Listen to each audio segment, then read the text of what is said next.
What's up, guys? Today I have Gentleman by Givenchy Cologne.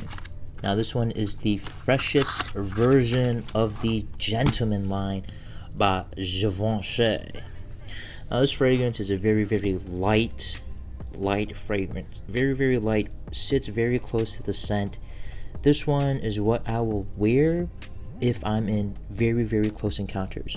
So the train, or at I guess a very jam-packed situation, like a very tight car ride going on a road trip. That's when I would want to wear this fragrance, because the projection of this is kind of short, and by short I mean like 2-3 inches from my skin. Yes, I'll get whiffs of it here and there, but it's very faint. It's still noticeable, but faint. So right off the bat, the performance is not very good on this. 4 hours longevity, projection, hour max. But because it's a nice skin scent, I think this one's perfect for the office, perfect for really close encounters when you don't want to offend anybody, and just a general great pick-me-up fragrance that I would just spray about throughout the day. Or if I don't know what I really want to wear, but I don't want to, offend anybody, this is it.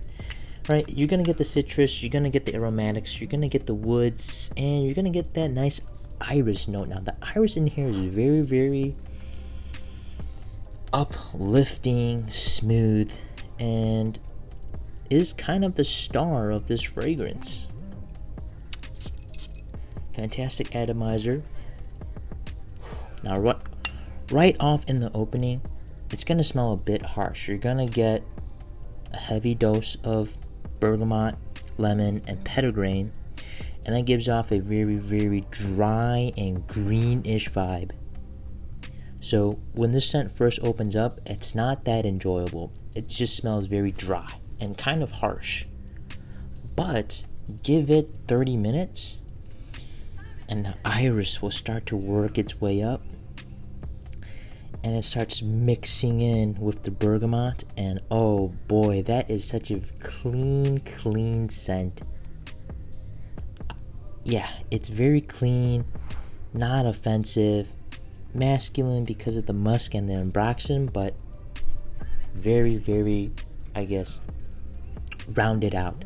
Iris really rounds out that heavy citrus and petitgrain dryness and adds a bit more sweetness and a bit more smoothness to the fragrance, and it makes it enjoyable.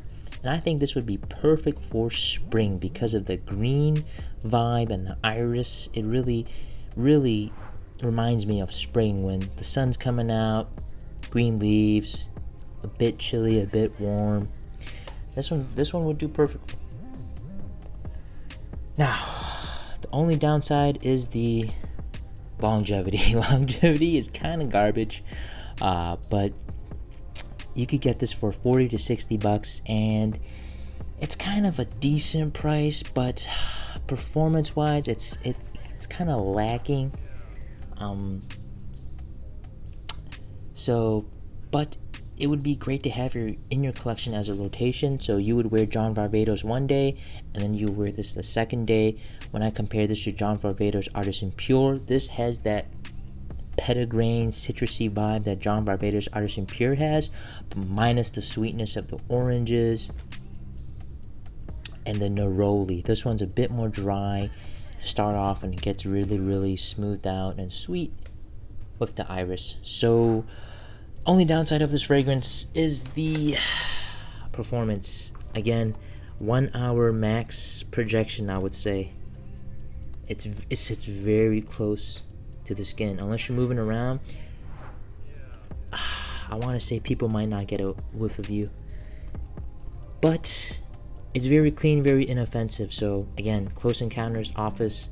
If you're thinking about picking this one up, just be aware of that. Performance is not the strongest part about this fragrance. The strongest part about this fragrance is that citrus, clean, freshness, simpleness. And yeah, towards the mids. This is where this fragrance really shines, towards the mids and in the dry down. Opening, kind of harsh. Longevity, not so good. In terms of age range, I think people in their 20s and up can wear this. I think because of the dryness, it gives a bit more of a formal, classy vibe. Definitely could see myself wearing this to work. Definitely.